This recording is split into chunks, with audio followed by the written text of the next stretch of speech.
Call centre খুলে প্রতারণার অভিযোগে সোদপুর থেকে ৮ জনকে গ্রেপ্তার করল ব্যারাকপুর পুলিশ কমিশনারেট। নির্দিষ্ট সূত্রে খবর পেয়ে গত ২১শে জুলাই সোদপুরের একটি আবাসন থেকে কল সেন্টার খুলে প্রতারণার অভিযোগে ৬ জন পুরুষ ও ২ জন মহিলাকে গ্রেপ্তার করল ব্যারাকপুর পুলিশ কমিশনারেটের সাইবার ক্রাইম থানা। এই কল সেন্টার থেকে বিভিন্ন কোম্পানির নাম করে প্রতারণা করা হতো বলে অভিযোগ। রবিবার ব্যারাকপুরে সাংবাদিক বৈঠক করে জানান ব্যারাকপুর পুলিশ কমিশনারেটের উপনগরপাল উত্তর তথা ভারপ্রাপ্ত উপনগরপাল সাইবার ক্রাইম গণেশ বিশ্বাস। জানা গেছে, বিমান ভট্টাচার্য নামে MBA করা এক ব্যক্তি প্রতারণার একটি বড় জাল তৈরি করে। সোদপুর বিটি রোডের উপরে নামি একটি আবাসনে একটি ফ্ল্যাট ভাড়া নিয়ে দুই ভাই মিলে একটি সাইবার ক্রাইম সংস্থা গড়ে তোলে। সেখানেই অভিযান চালিয়ে ২ জন মহিলা সহ ৮ জনকে গ্রেপ্তার করে পুলিশ। উদ্ধার করা হয় ১১টি মোবাইল ফোন, ৮টি ATM কার্ড, ২টি ল্যাপটপ, ১৭টি মোবাইল সিম কার্ড এবং নগদ ৮৩,০০০ টাকা। ধৃতদের নাম চন্দন সিং, রবিশঙ্কর রায়, অনিমেষ কুমার, বিপিন কুমার, সঞ্জয় পাসওয়ান ও নবীন আনসারি এবং আরও ২ জন মহিলা। জানা গেছে, পুলিশ দীর্ঘদিন ধরে এদের খুঁজে বেড়াচ্ছিল। গোপন সূত্রে খবর পেয়ে বিধাননগরের একটি রিসর্ট থেকে মূল অভিযুক্ত বিমান ভট্টাচার্যকে গ্রেপ্তার করা হয়। জিজ্ঞাসাবাদে সে জানিয়েছে তারা কিভাবে মানুষকে প্রতারণা করছে। ব্যারাকপুর পুলিশ কমিশনারেটের উপনগরপাল তথা উত্তর ভারপ্রাপ্ত নগরপাল সাইবার ক্রাইম গণেশ বিশ্বাস সাংবাদিক সম্মেলন করে গোটা বিষয়টি জানিয়েছেন। সেই সঙ্গে তিনি সাইবার ক্রাইম যেভাবে ঘুরছে তার থেকে সতর্ক হওয়া এবং মানুষকে সতর্ক থাকার আহ্বান জানিয়েছেন। পাশাপাশি কেউ প্রতারণার কবলে পড়লে 1930 টোল ফ্রি নম্বরে ফোন করে অভিযোগ জানানোর কথাও বলেন গণেশবাবু। কি বলছেন DC north Barrackpore police commissionerate, শুনুন। ২১শে জুলাই আমাদের কাছে একটা খবর আসে যে আমাদের সোদপুরের কাছে কোনো একটি জায়গাতে কল সেন্টার চলছে। সেই কল সেন্টারের মাধ্যমে বিভিন্ন জনকে ফ্রড করা হয়েছে। তাদের ফ্রডের এরকমভাবে তারা ফ্রড করতো, একটু আপনাদেরকে বলে নিই।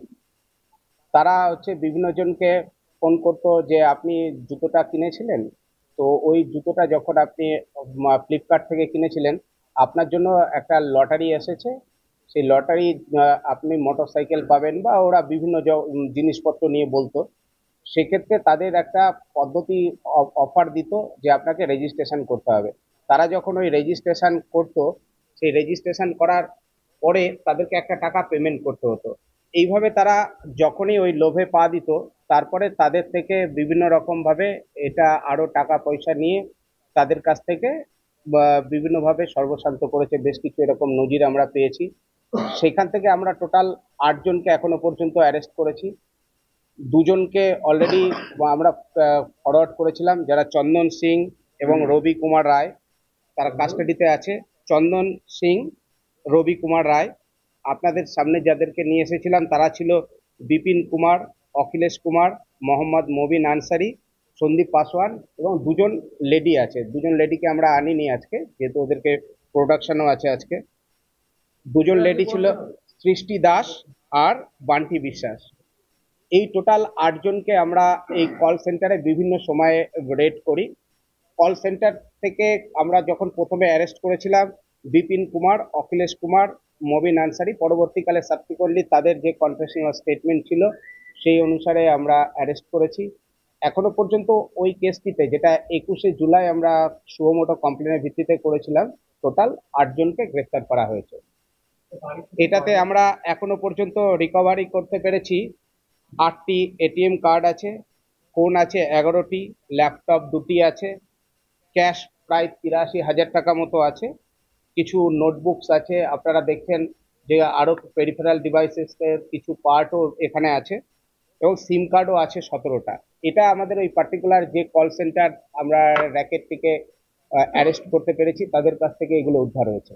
এরা বেসিক্যালি যারা আছে এখানকার, এদের মধ্যে থেকে কয়েকজন বিহারের আছে, কিন্তু এখানে গোদরেজ প্রকৃতি সোদপুর মোড়ের কাছে সেখানে তারা একটা ফ্ল্যাট নিয়ে থাকতো। তাদেরকে ওখান থেকে অ্যারেস্ট করেছি। ২ জন আছে আমাদের বিহারের বাসিন্দা, বাদবাকি সবই আমাদের বেঙ্গলের আছে। এদের কাছ থেকে এখনো পর্যন্ত ভিকটিমদেরকে আমরা যতটুকু আইডেন্টিফাই করেছি বেশিরভাগই বেঙ্গলের বাইরে আছে, কয়েকজন বেঙ্গলেরও আছে। চক্রটা আমাদের খর্দার যে প্রকৃতি ওদের রেসিডেন্স আছে সেখান থেকে ওরা চালাতো, কিন্তু অন্যান্য স্টেটগুলো থেকে তাদের ভিকটিমগুলো, যেগুলোকে ভিকটিম বানিয়েছে, যাদের কাছ থেকে টাকাগুলো আদায় করেছে, সেগুলো অন্যান্য স্টেটেরও আছে।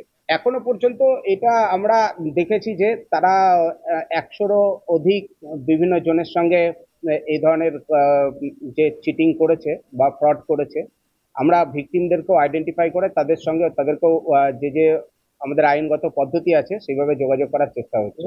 এগুলো তো ব্যাংক ট্রানজাকশনস এর মাধ্যমেই হয়, যার জন্য আমরা বুঝতে পারছি বিভিন্ন লেয়ারে হয়, সেই জন্য আমরা ভিকটিম পর্যন্ত খুব দ্রুততার সঙ্গে পৌঁছতে পারবো। এটা তো সিক্রেট সোর্স ইনফরমেশন ছিল যে একটা কল সেন্টার চলছে। এটা তারা ফোন কল করতো, ভয়েস কল করতো বেশিরভাগ ক্ষেত্রে।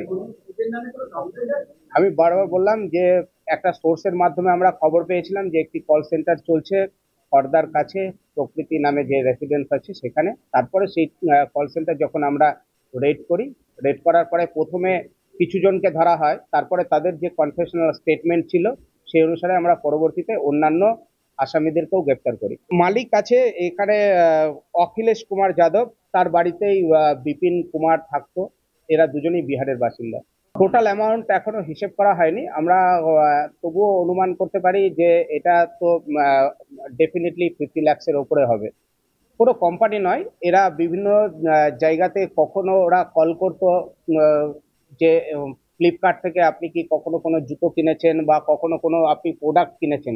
এটা শুধুমাত্র জুতো বা কোনো রকম একটা মুদিখানা দ্রব্যের মধ্যে ওরা সীমাবদ্ধ রাখেনি, ওরা ডেটাবেস কালেক্ট করতো, ডেটাবেস কালেক্ট করার পর তারপরে র্যান্ডামলি কল করতো, র্যান্ডামলি কল করার পর তারপরে সেখান থেকে তাদেরকে অফার দিত কোনো রকম পুরস্কারের অফার। সেই পুরস্কার নেওয়ার জন্য তাদেরকে রেজিস্ট্রেশন করতে বাধ্য করতো। রেজিস্ট্রেশন করার জন্য তারা একটা রেজিস্ট্রেশন ফি নিত। এই ফি থেকেই এইভাবেই তাদেরকে বিভিন্নভাবে, যে আপনি যদি ওই প্রোডাক্টটা নিতে চান তাহলে আপনাকে আরো কিছু টাকা এটার জন্য পাঠাতে হবে, বিভিন্ন রকম মাধ্যম তারা ব্যবহার করতো। এরকম কোনো ফিক্সড নেই, মিনিমাম ওদের 2000 টাকা রেজিস্ট্রেশন ফি ছিল। এখনো পর্যন্ত আমরা 8 জনকে গ্রেফতার করতে পেরেছি, আরো কিছুজন জড়িত আছে কিনা কিছুজন কাস্টাডিতে আছে, ভেরিফিকেশন চলছে।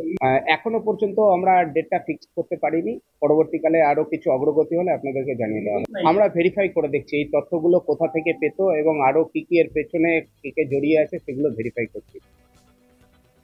অর্থাৎ অতি লোভে তাঁতি নষ্ট, সাইবার ক্রাইমের যে জাল, সেই জাল কিন্তু বহুদূর বিস্তৃত।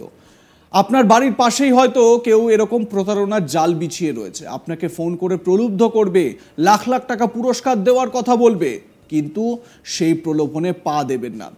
মানবেন যে এই রকমভাবে পুরস্কার পাওয়া কোনোভাবেই সম্ভব নয়। আপনাদের মতামত জানান, দেখতে থাকুন আজ তাক বাংলা।